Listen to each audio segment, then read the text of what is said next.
illustration of this principle. 3 Steps, 1 Bow pilgrimage that I took along with a colleague, Bhikshu Heng Chao, bowing towards City of 10,000 Buddhas from Los Angeles. Occasionally, Master Hsuan Hua would travel down from Gold Mountain Monastery in San Francisco to LA. And we wouldn't know until somebody, usually on a Friday afternoon, would pull up in a car. We'd be on the Pacific Coast Highway, somewhere far out in the boondocks, slowly bowing every 3 steps. A car would pull up. They would say, Shifu's coming to LA, mark your spot, jump in, we're going down. You can spend the weekend bowing outside the temple and listening to Master Hua speak Dharma. And we would go, ooh, hot diggity, great. We were waiting. We haven't seen Shifu for 60 days. And, you know, these visits were more valuable than gold. So we would get in the car, mark our spot, and drive south. Friday night, here would be Master Hua, and we would sit in there and just get tuned up, just feel like it was a check-in, you know, we get reset. And this particular night, we were there listening, and at the end of the lecture, there was an unusual person in the audience, and our practice was whenever the lecture was over, immediately Marty and I would, Heng Chao and I, would leave. We would, if we had something to say to Shifu, we would speak to him. And of course, I was the translator. Marty didn't speak Chinese, so we have to wait there together. And then, or immediately, we would turn around and go out and spend the night in our vehicle, in our car where we slept, in a station wagon, sleeping sitting up. And that was our practice. We didn't stick around to talk, to loso with anybody. Now, this particular night, there was this unusual person, and she might have been 40, 50 years old, perhaps. She was Asian, I think, probably either Chinese or Vietnamese, but she had dark glasses on. She had sunglasses, big sunglasses, covered most of her face. She had a strange hat on, and she was all bundled up in a sweater with a scarf around her neck.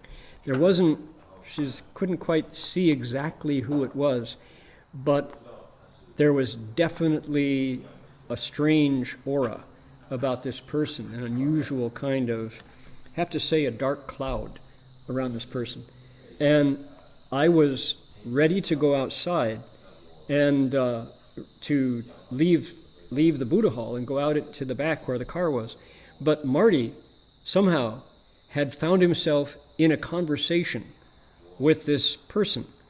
And I could see that the person was kind of getting closer and closer and closer and closer. And Marty was kind of backing up, but he was still engaged in his mouth. He was talking, and I was upset about this because this was not the way we do it, and there was something off here.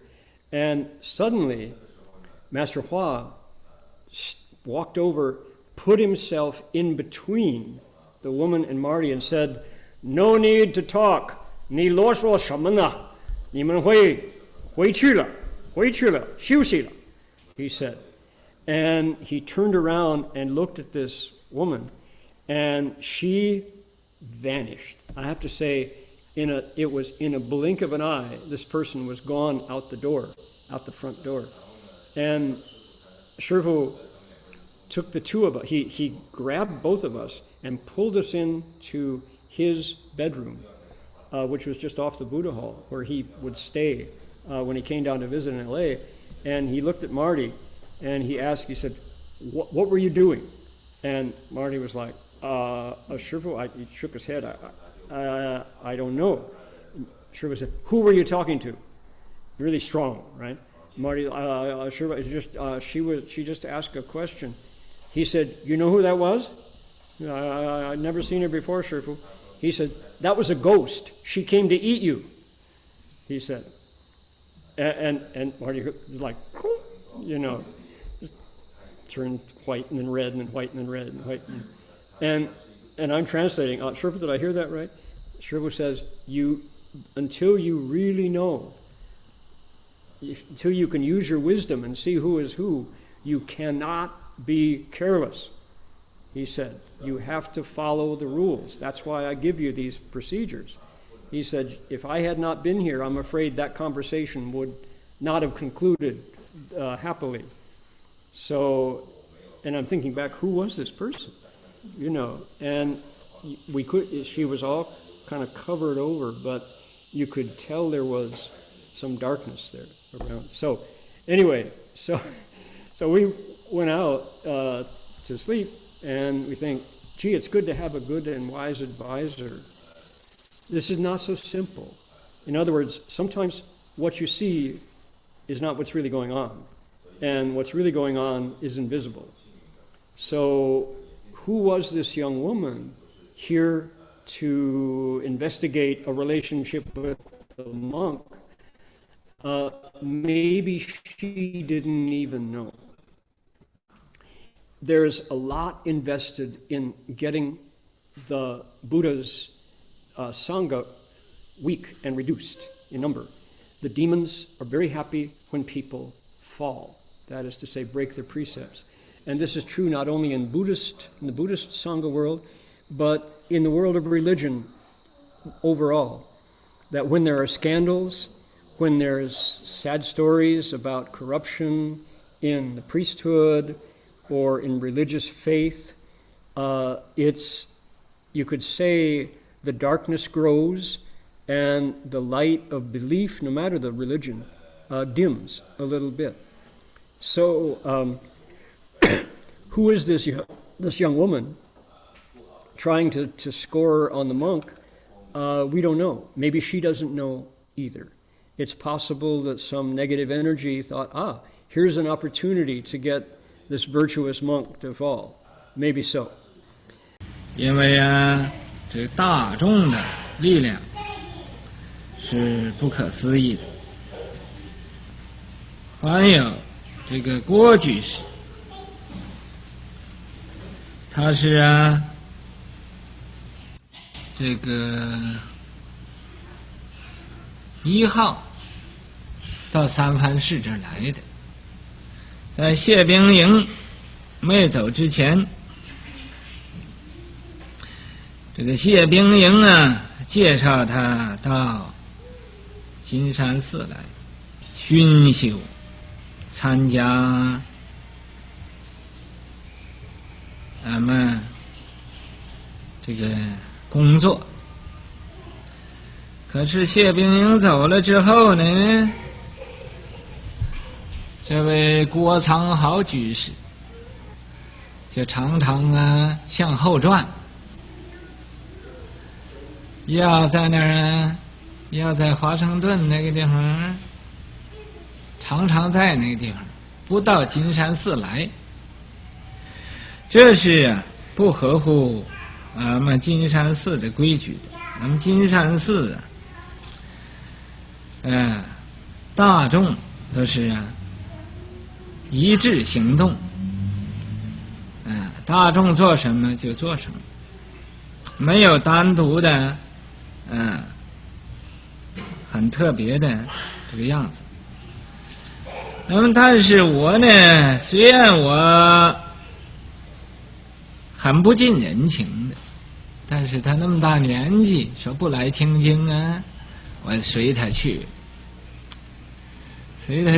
想不到昨天晚间呢就发生了魔障了今天早上打电话来说有魔了，这个魔叫他站不住，总要跌倒到地下，就这么严重，口也几乎歪了，眼也几乎斜了，他自己有这么个感觉